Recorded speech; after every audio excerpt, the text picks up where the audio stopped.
Olá, estimados alunos do Colégio Santa Rita, em especial nossos alunos das segundas séries do ensino médio, segundo ano A, segundo ano B. Forte abraço. Com certeza, logo estaremos juntos novamente nas aulas presenciais. Mas até lá, vamos estar aqui adotando o modelo EAD, ensino à distância. Vamos trabalhar os conteúdos da continuidade a partir de onde nós ficamos na última aula presencial. Na última aula presencial, estávamos trabalhando o primeiro reinado. Trabalhamos o processo de independência do Brasil, que começou com a transferência da corte portuguesa em 1808 e culminou com aquele fato que ocorreu às margens do Riacho Ipiranga, quando o príncipe regente Dom Pedro resolveu romper com as cortes de Lisboa e assumir oficialmente o caráter emancipatório da nossa independência, dando início aí um período que nós denominamos de Brasil Império. O Brasil foi o único país da América do Sul a adotar um sistema de monarquia após a sua independência, porque a nossa independência foi um arranjo político, uma combinação de interesses das elites portuguesas residentes no Brasil, em conjunto com as elites brasileiras, em apoio, dando base de sustentação política ao príncipe que resolveu romper com as cortes de Lisboa a 7 de setembro de 1822. O príncipe que virou imperador do Brasil. E o Brasil, assim, adotou, por 67 anos, o regime de monarquia, dividido em 3 etapas. Primeiro reinado, o governo de Dom Pedro I, foram 9 anos de governo, de 1822 a 1831. Período regencial de 1831 a 1840 e o longo segundo reinado. Vamos começar aqui pelo primeiro reinado, o governo de Dom Pedro I e as primeiras ações políticas administrativas que aconteceram no Brasil logo após a nossa independência. Lembrá-los que após a nossa independência não houve grandes mudanças no Brasil. A ordem social e econômica do período colonial foi mantida. O latifúndio, nada de mexer com as grandes propriedades. O Brasil continuou economicamente com o modelo monocultura de exportação com base no trabalho escravo, ou seja, as mudanças não foram profundas após a independência. Preservaram a ordem, ou seja, a continuidade monárquica, o centralismo político, a mesma ordem econômica e social, e o que foi mantido no Brasil, de certa forma, após a independência, foi a unidade do território brasileiro. Enquanto a América espanhola se desfacelou em vários países, o Brasil manteve a unidade do território. Logo após a independência do Brasil, proclamada por Dom Pedro I, algumas províncias no norte e nordeste continuaram administradas, dominadas politicamente, militarmente, por autoridades portuguesas que mantinham essas províncias total fidelidade a Portugal.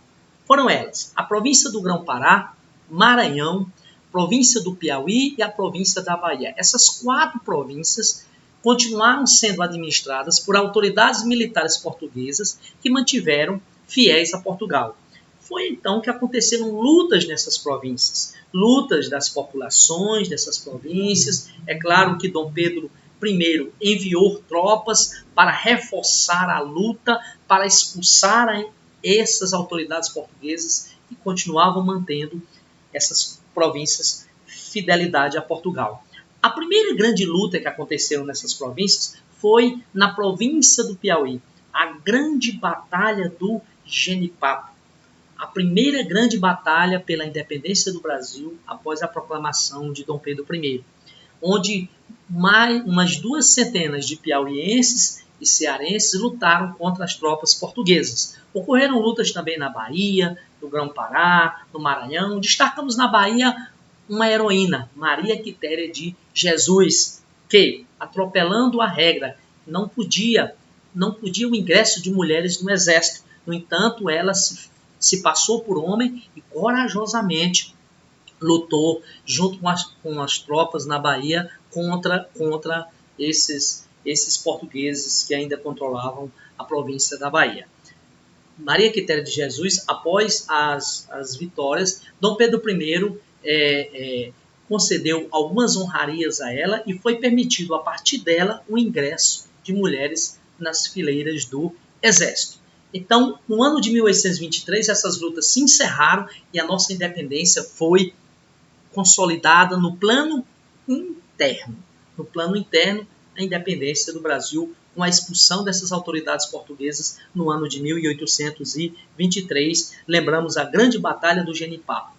Vamos agora para o reconhecimento externo da independência do Brasil. A primeira nação estrangeira a reconhecer a independência do Brasil foi os Estados Unidos da América, baseado na doutrina Monroe. A América para os americanos, os Estados Unidos reconhecem a nossa independência no plano externo. Primeira nação estrangeira. Foi no ano de 1824.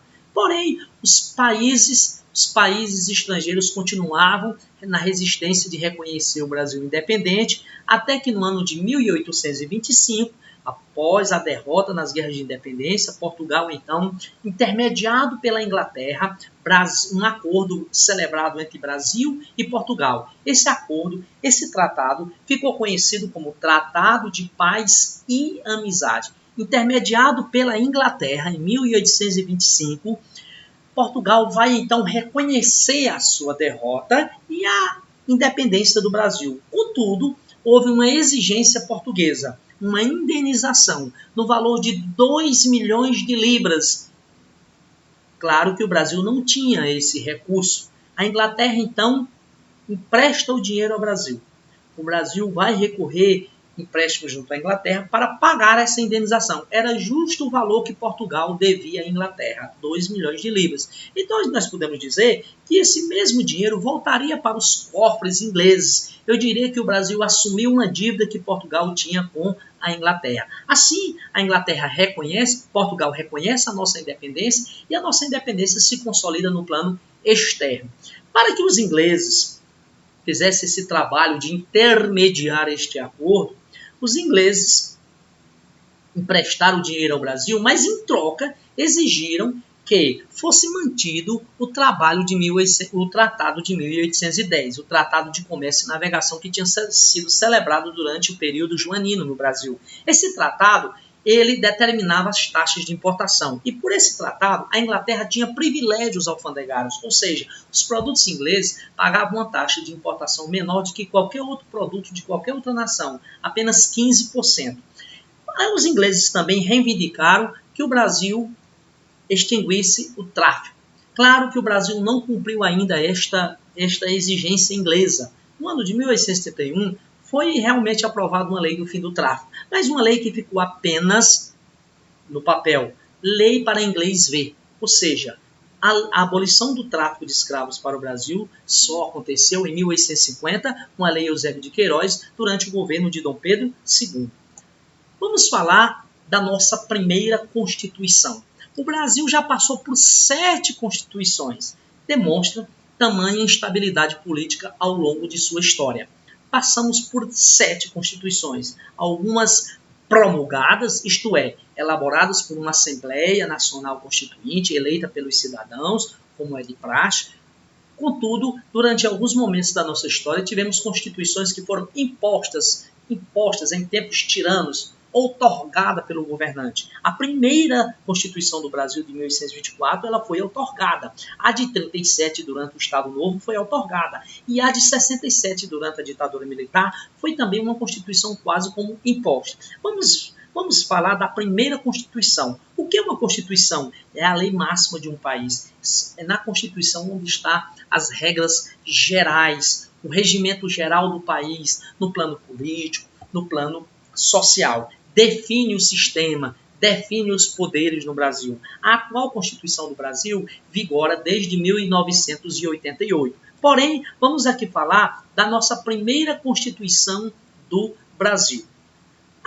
houve uma Assembleia Constituinte, havia sido eleita ainda no ano de 1822, no ano anterior, e se reuniu para elaborar a nossa primeira Constituição. A Constituinte se dividiu em dois grupos: o Partido Português, claro, formado pelos portugueses residentes no Brasil, e o Partido Brasileiro, formado por brasileiros. O Partido Português defendia um projeto centralizador, uma Constituição que desse plenos poderes ao imperador, e o Partido Brasileiro defendia um projeto mais liberal, impondo limitações políticas ao imperador.